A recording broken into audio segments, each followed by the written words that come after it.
Hello दोस्तों, आज है हमारी क्लास का दूसरा दिन जहाँ पर आज हम सीखने वाले हैं फोटोशॉप के कंप्लीट इंटरफेस के बारे में और साथ ही साथ वेब और प्रिंट में क्या डिफरेंस होता है। जहाँ पर क्लास 1 में आपने सीखा था कि फोटोशॉप इंस्टॉल कैसे करते हैं। अगर आपने क्लास 1 नहीं देखा है तो आप जाकर क्लास 1 देख सकते हैं। तो चलिए शुरू करते हैं अपनी दूसरी क्लास। आप देख रहे हैं आर्टबोर्ड एडिक्टेड मेरे यानी सौरभ के साथ।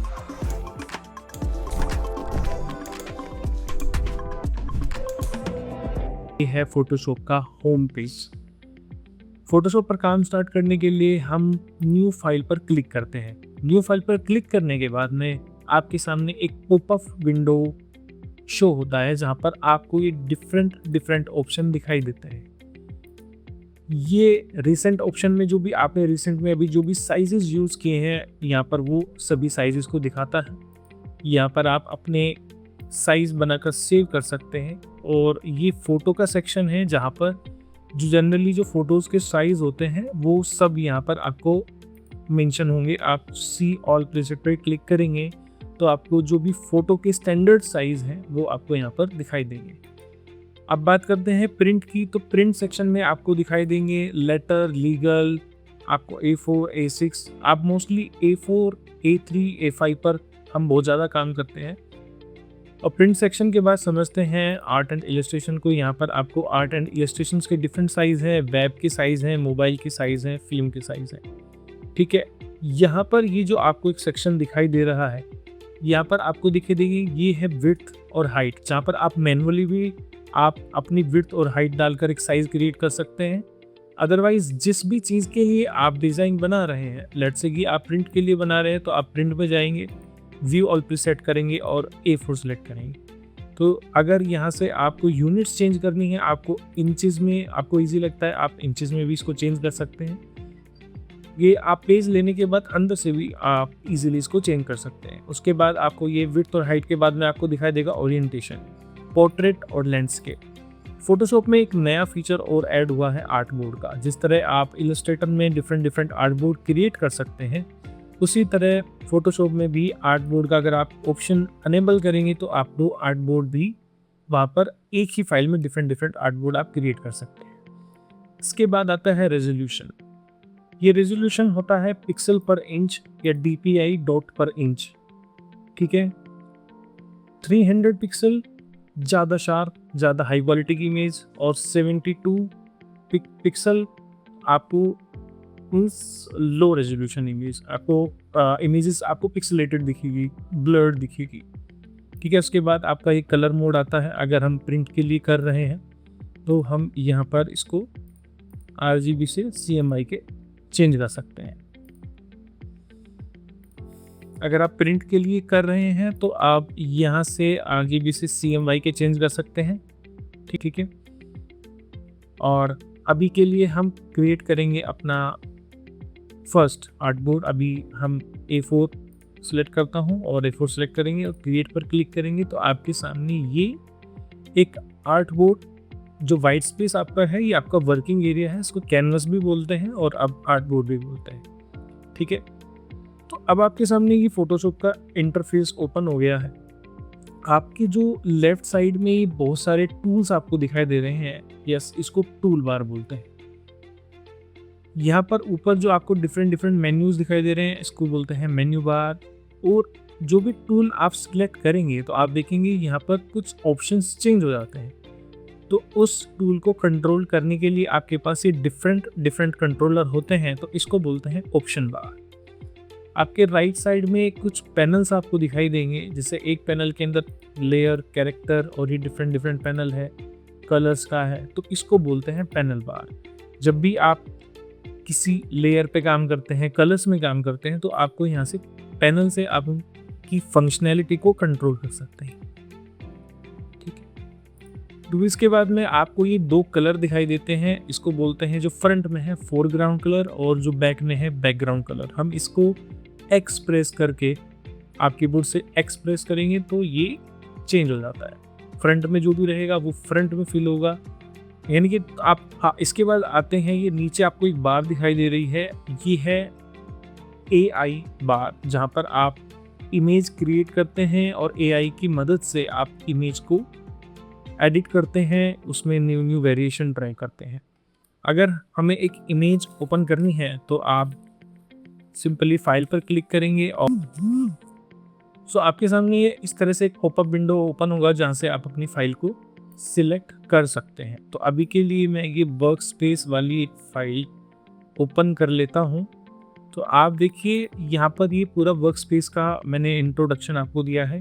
आप इसका स्क्रीनशॉट लेकर भी सेव कर सकते हैं, अदरवाइज मैं PDF डिस्क्रिप्शन में अटैच कर दूंगा, आप वहाँ से डाउनलोड कर सकते हैं। ये AI पैनल कैनवास, जो चीज़ मैंने आपको बताई थी वही पूरा इसमें कंप्लीट डिस्क्राइब किया हुआ है। ठीक है, नया डॉक्यूमेंट बनाते समय जो हम बात कर रहे थे RGB और CMYK की क्या डिफरेंस होता है। देखो, RGB यूज़ करते हैं वेब के लिए और CMYK यूज़ करते हैं प्रिंट के लिए। इनमें क्या डिफरेंस होता है, ये मैं एक फाइल ओपन करता हूँ जहाँ पे RGB वर्सेस CMYK को डिस्क्राइब किया गया है। ठीक है, देखो यहाँ देखते हैं RGB ही क्यों यूज़ होता है RGB में और CMYK ही क्यों यूज़ होता है प्रिंट में। समझ रहे हैं, RGB ही क्यों यूज़ करते हैं वेब में और CMYK ही क्यों यूज़ करते हैं प्रिंट में, यहाँ मैं आपको बताऊंगा। बिकॉज जो हमारे स्क्रीन्स हैं वो लाइट के बेस पर काम करती है, ठीक है, और जो हमारा प्रिंट है वो इंक बेस पर काम करता है। तो दोनों की प्रॉपर्टीज और दोनों का बिहेवियर डिफरेंट है। ठीक है, तो आप यहाँ पे देख सकते हैं कि RGB यानी कि red, G for green, B for blue. Red, green और ब्लू मिलकर ही सारे कलर्स की टोन्स को क्रिएट करते हैं। जैसे अगर रेड और ग्रीन को मिक्स करते हैं तो येलो बनता है, ग्रीन और ब्लू को मिक्स करते हैं तो सियान बनता है, और रेड और ब्लू को मिक्स करते हैं तो मेजेंटा बनता है। और अगर इन सब कलर को मिक्स कर दें RGB को तो वाइट बनता है। सिमिलरली आप देखेंगे CMYK में है, आपके सामने है सियान, ठीक है, मेजेंटा और येलो, और K फॉर काला यानी कि ब्लैक। ठीक है, तो इन दोनों के कॉम्बिनेशन से बनता है रेड। मेजेंटा और येलो को मिक्स करेंगे येलो, और सियान को मिक्स करेंगे ग्रीन, सियान और मेजेंटा को मिक्स करेंगे तो ब्लू, और सबको मिक्स करेंगे तो ब्लैक। बेसिकली आप यहाँ पे देखिए, देखो यहाँ पे लिखा भी है, because digital displays emit light and all colours on screen are made by mixing 3 colours. ठीक है, और ये एडिक्टिव होते हैं, यानी कि यहाँ पे कलर एक दूसरे में ऐड होते हैं तब नया कलर बनाते हैं। RGB में ये उल्टा होता है, कलर्स एक दूसरे से सब्ट्रैक्ट करते हैं, ठीक है, तब जाके को नया कलर बनाते हैं। देखो RGB यूज होता है mobile, computer, TV, website, social media, और CMYK यूज होता है ब्रोशर, पोस्टर, मैगजीन पैकेजिंग, इन सब के लिए। ठीक है, रीज़न मैंने आपको बता दिया है RGB इसलिए क्योंकि ये लाइट बेस कलर हैं, और आपके सामने जो CMYK हैं बिकॉज ये इंक बेस कलर होते हैं। तो इन दोनों की प्रॉपर्टीज और दोनों के बिहेवियर डिफरेंट होते हैं, इसलिए ये 3 कलर पे और CMYK 4 कलर पे काम करता है। ठीक है, अच्छा, दोनों का मतलब डिफरेंस क्यों है? ऐसा क्या है कि अगर हम प्रिंट में RGB यूज़ कर लेंगे और वेब में CMYK यूज़ कर लेंगे तो क्या डिफरेंस आता है, मैं बताता हूँ। इसमें आता है कलर का डिफरेंस। कलर का डिफरेंस दिखाने के लिए मैं आपको ये देखो, जब आप कोई इमेज CMYK में होगी वर्सेस RGB में होगी तो दोनों में कलर का क्या डिफरेंस दिखाई देगा। CMYK में सेम कलर टोन आपको थोड़ा डल दिखाई देता है प्रिंट होने के बाद। ये डिपेंड करता है पेपर की क्वालिटी पर भी, और बिकॉज ये इंक बेस होता है तो लाइट थोड़ी ज़्यादा वाइब्रेंट होती है और प्रिंट थोड़ा सा डल होता है। तो ये डिफरेंस रहता है। एक ही कलर टोन CMYK में रहेगा, अगर प्रिंट होगा तो आपको डिफरेंट दिखाई देगा, और आपकी स्क्रीन पे होगा तो वो डिफरेंट दिखाई देगा।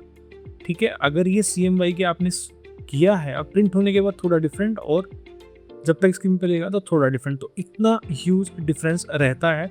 सो इसीलिए जब आप वेब के लिए काम कर रहे हैं तो आपका इमेज प्रॉपर RGB होना चाहिए, और आप प्रिंट के लिए काम कर रहे हैं तो CMYK ये होना चाहिए। ठीक है, तो मूव करते हैं अब नेक्स्ट पार्ट पर। हमारे DPI के बारे में हम बात कर रहे थे। ठीक है, जैसे मैं Ctrl+N प्रेस करता हूँ फिर से ओपन होता है, तो यहाँ पे आप देखेंगे कि ये 72 DPI क्या है, ठीक है, ये बिट क्या है। और 72 के बाद में होता है 150, फिर होता है 300, फिर होता है 600, ऐसे ही बिट होता है।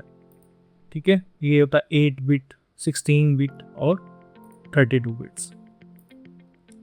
सो देखो यहाँ पर हम कॉन्सेप्ट समझते हैं डीपीआई का। डीपीआई होता है डॉट पर इंच।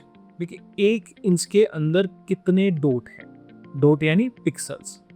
अगर 1 इंच के अंदर सिर्फ 72 डॉट्स होंगे, 72 पिक्सल्स होंगे, बिकॉज आपकी जो इमेज है वो पिक्सल बेस होती है, पिक्सल के बेसिस पे काम करती है। कम पिक्सल होंगे तो पिक्सल्स ज़्यादा दिखेंगे, तो आपको वो स्क्वायर फॉर्मेट में दिखेगा, पिक्सलेटेड दिखेगा। अगर 1 इंच में पिक्सल्स ज़्यादा होंगे तो छोटे छोटे पिक्सल्स मिलकर एक शार्प एज क्रिएट करते हैं, जिससे आपको इमेज हाई रेजोल्यूशन दिखाई देती है। ठीक है, तो कम पिक्सल मतलब 1 इंच के अंदर सिर्फ 72 हैं, तो आपको वो बड़े बड़े दिखाई देंगे। मतलब एक छोटा एरिया है आपके पास 1 इंच का, और उसके अंदर 72 आप छोटे छोटे बॉक्स रख रहे हैं, तो 1 इंच के अंदर वो थोड़े से बड़े रहेंगे। अगर 1 इंच के अंदर हम 300 डॉट्स रखेंगे, इन स्क्वायर रखेंगे, तो कंपैरेटिवली हमें स्क्वायर छोटे बनाने पड़ेंगे। तो जब छोटे बनाएंगे तो दिखेंगे जब आपको, तो एक शार्प एज आपको दिखेगा। आई होप आप समझ पा रहे होंगे। और बिट क्या होता है? बिट होता है कि लाइक जितनी ज़्यादा बिट होंगी उतनी ज़्यादा कलर डेप्थ होगी। उसका क्या मतलब है? देखो, 8 बिट में आपके लगभग 16.7 मिलियन कलर्स यूज़ हो सकते हैं। ठीक है, और आपका जो 16 बिट है उसमें अप्रोक्स 28 बिलियन कलर इन्वॉल्व हो सकते हैं। तो जितने ज़्यादा कलर इन्वॉल्व होंगे, इमेज उतनी ही ज़्यादा हाई रेजोल्यूशन, हाई डेफिनेशन आपके सामने दिखाई देगी। सो जो आप 8 बिट है वो यूजुअली हम जो सोशल मीडिया के लिए, वेब के लिए इमेजेस क्रिएट करते हैं, वहाँ पे हम यूज़ कर सकते हैं। 16 बिट लाइक अगर हमें कुछ मार्केटिंग से रिलेटेड, ग्राफिक्स से रिलेटेड, और जहाँ पे ग्रेडिड यूज़ करते हैं वहाँ पे हम 16 बिट यूज़ कर सकते हैं। और 32 बिट कहाँ पे यूज़ होता है? तो स्पेशल इफेक्ट्स क्रिएट होते हैं, ग्राफिक्स होते हैं, है ना, स्पेशल VFX क्रिएट होता है, तो वहाँ पर हम 32 बिट इमेज को हम यूज़ करते हैं। तो बेसिकली जितने कम एरिया में जितनी ज़्यादा आप चीज़ें यूज़ करेंगे लाइक, और 32 बिट में देयर इज़ नो लिमिट, कोई लिमिट नहीं है, अनलिमिटेड कलर। सो ऑब्वियसली अगर छोटे पार्ट में बहुत ज़्यादा कलर यूज़ होंगे, पिक्सल्स यूज़ होंगे, तो ऑब्वियसली हाई रेजोल्यूशन दिखना ही दिखना है। सो आज की वीडियो में हमने जाना कि फोटोशॉप का इंटरफेस कैसा होता है, किस पार्ट को, किस सेक्शन को हम किस नाम से बुलाते हैं, RGB और CMYK में क्या डिफरेंस है, और DPIs क्या होता है, बिट क्या होता है। तो ये आज हमने जाना। तो आज के लिए बस कितना ही, मिलते हैं नेक्स्ट क्लास में। और अगर आपको वीडियो इन्फॉर्मेटिव लगा है और आपको पसंद आया है तो प्लीज़ लाइक और सब्सक्राइब करना ना भूलें। So thank you for watching. Bye bye.